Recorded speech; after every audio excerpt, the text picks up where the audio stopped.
or is not interested in the dean at the moment. Rather, she just wants to be with the bigger elephants.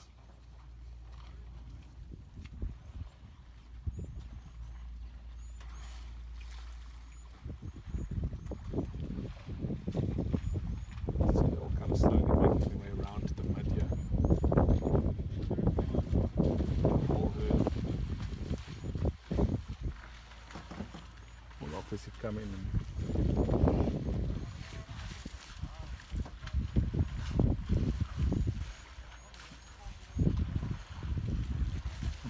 approaching here. This is the buckwheat, the big elephant right in the back there. That's him. Some of the clearer there, so focus is not so nice as they move, and the sunlight's also quite bright this afternoon. Fish hunters kind of standing there, and then we get to Jabulani. Jabud, a lot of the time will take the lead in swimming, so he might be the first one that actually goes in with the competition between him and Fish Hunt at the moment. Who's going to go in first? For elephants, the beauty of being in a waterhole, being in the water, they are naturally buoyant. They produce quite a lot of, obviously, of gas.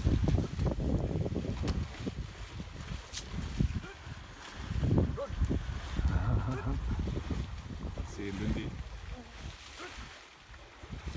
being very, very protective of little Khanyisa. Khanyisa is obviously a surrogate child. She's taken on Khanyisa as her little offspring that she needs to take care of, and that's the main reason for her being overly protective. She doesn't necessarily like Mambo, is actually her calf, so her firstborn, little one. But she obviously, her priorities lie with Khanyisa and protecting the Khanyisa. For Mambo, unfortunately, he feels quite sorry for himself. He's behind the bush, unfortunately. For him, it must be trying times. Up until now, he was the apple of his mother's eye, and now all of a sudden, now there's another elephant that's taken his place. Let's see, Khanyisa's going to hopefully get a bottle now.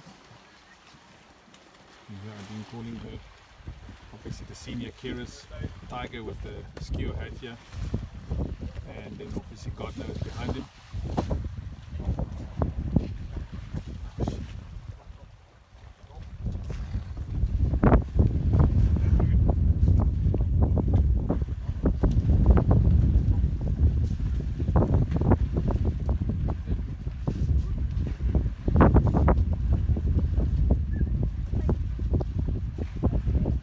For every one of them, this is a change. This is the first orphan that we've introduced into the herd that we've had to give milk out in the bush.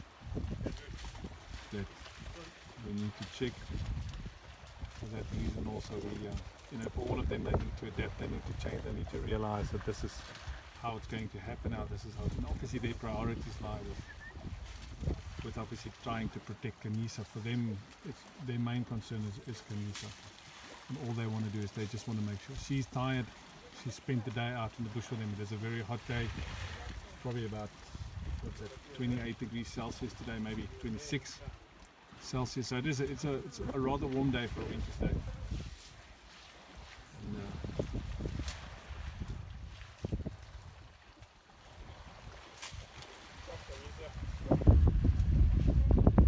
So I see some of the other elephant calves that have come over. This is Kumbura over here. Some might be as well. The rest of the elephants, they couldn't care less. For them, it's all about having fun in the water, floating. Just see somebody's bum at the back there.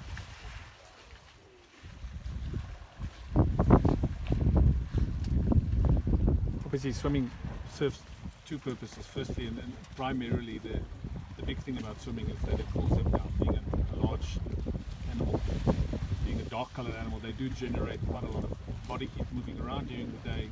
Elephants, with having a very simple stomach system, need to move around because they need to move and eat continuously.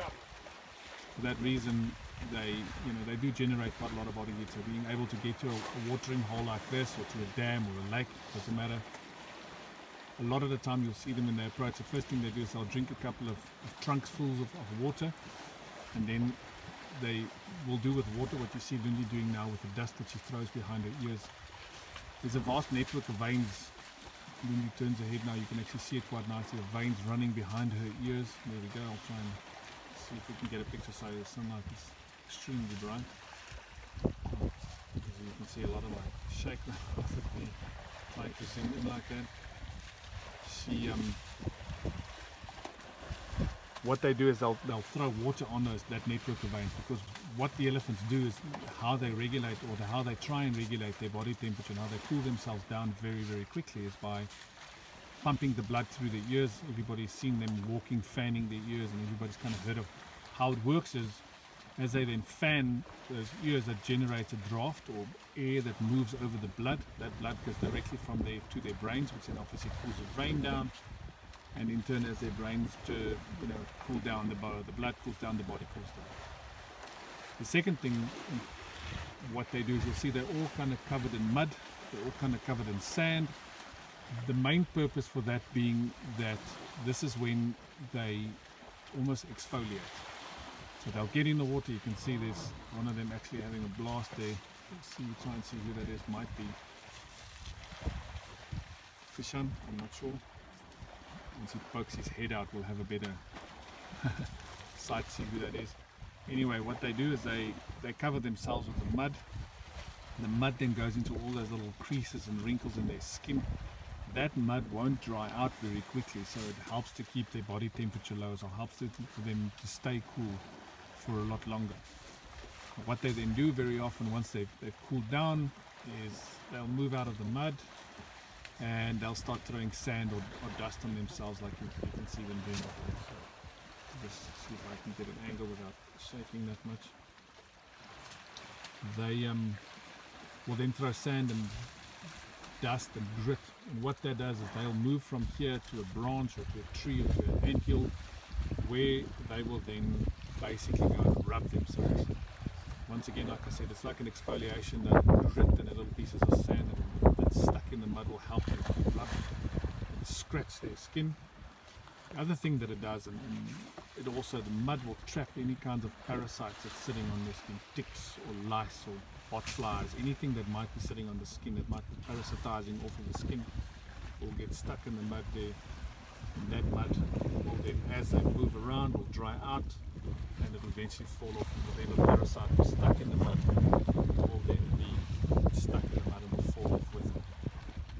So it's a very important part of elephants' behaviour, being able to have access to water like this.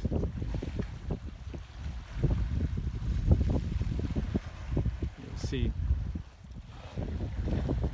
this little elephant there, she kind of dug out some mud from way down below, and then she'll bring that up to the surface. Now she's just kind of playing with it, see how she's going to throw that all over her.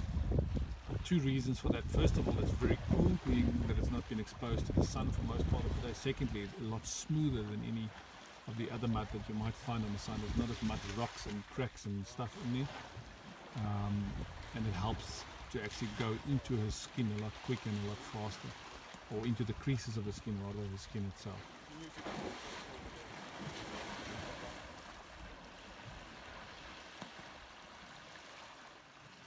To see a lot of the time, they will, as you can see her doing there, defecate in the water. She's not being rude in any way. The main purpose for her doing that is actually, it's how elephants regulate the bacteria that's in their stomach. So by her leaving her dung in the water, she's actually populating the water with the stomach bacteria for elephants, for other elephants, for herself. Any other elephant that would get close to her, drink close enough to potentially pick up some of that stomach flora.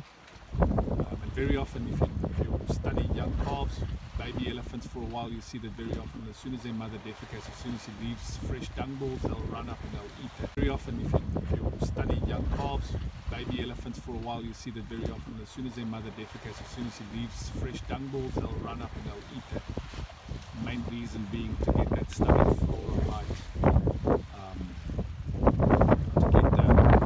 To get the bacteria within the stomach that helps with the digestion, or their digestive system, to get that to the right consistency, the right amount, variety of different bacteria that you can find. That's also why if you followed Jabulani for a while and you followed Khanyisa's story for a while, you very often we refer to in layman's terms shit shakes, which is basically elephant dung that we then collect, fresh dung that we collect. We steep it in water and we basically mix it into Khanyis's milk on a regular basis, but also just when her stomach was potentially upset, you could just feed her some of that dung water, and that very often helps very quickly to settle her stomach, and it's just a added dose of stomach flora, stomach bacteria that helps to get her digestive system back on track. If you're a lazy elephant, you can see Fishan is a guy in the middle there, lying on his side. You don't feel like throwing yourself and covering yourself with mud. All you need to do is just kind of lie on your side and wait for your body temperature to reach the ambient temperature of the water around you. It's also interesting if you note that, Somapani that's been standing on the side there all to himself, he was almost one of the first ones approaching the waterhole, but he very rarely actually goes in. He's a more sophisticated elephant. He doesn't bother himself with fooling around in the mud. He's also one of our older elephants that we have. And he very often will just kind of hang out on the side, almost like a protector. He's a guy that just watches everybody and sees that everybody's still doing okay. Very rarely will you see him venturing in and doing what these guys are doing just over there.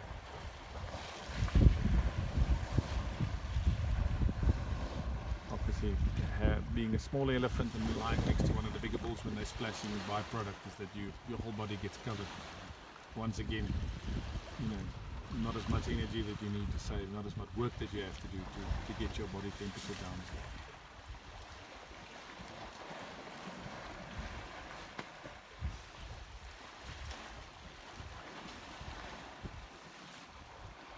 Swing back lastly just to quickly see Khanyisa still hanging around with the females over there, never really interested in her bottle. She'll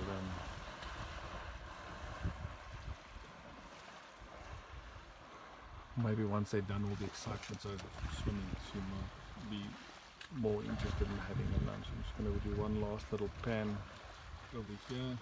See all of them kind of splaying, splashing, fooling around, just being their happy selves. Like I said earlier, being naturally buoyant, this is about the only time in an elephant's life that they're almost weightless. There's not really enough water in the dam for them to really properly swim. If the water bodies are much deeper, you will actually see them completely submerged and their trunk sticking out like a little snorkel to be able to breathe. And they'll play around in that mud for a while, in the water for a while, and then slowly but surely you'll see that they will kind of make their way out to the side of them.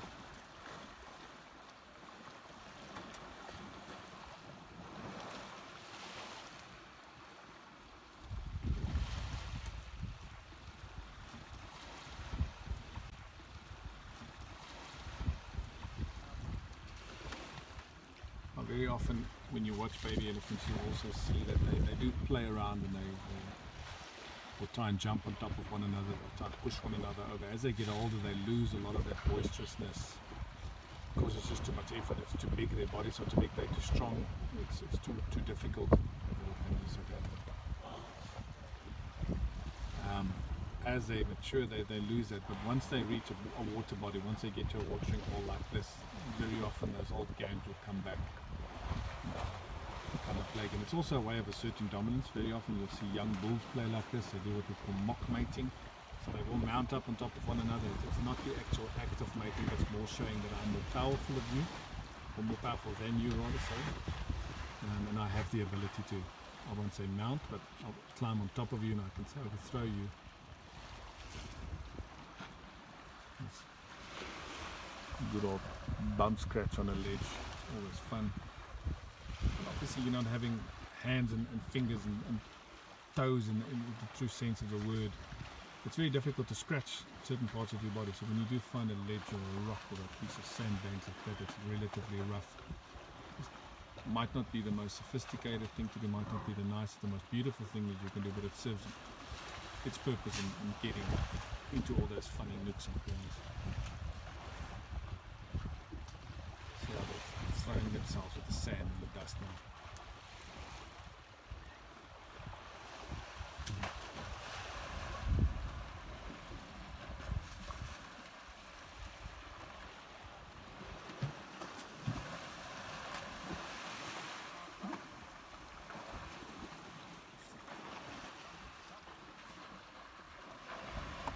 Fishan Bubi.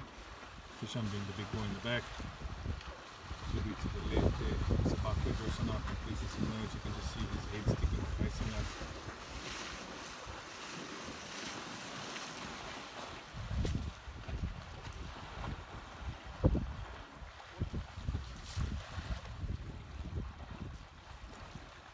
And thank you once again for joining us.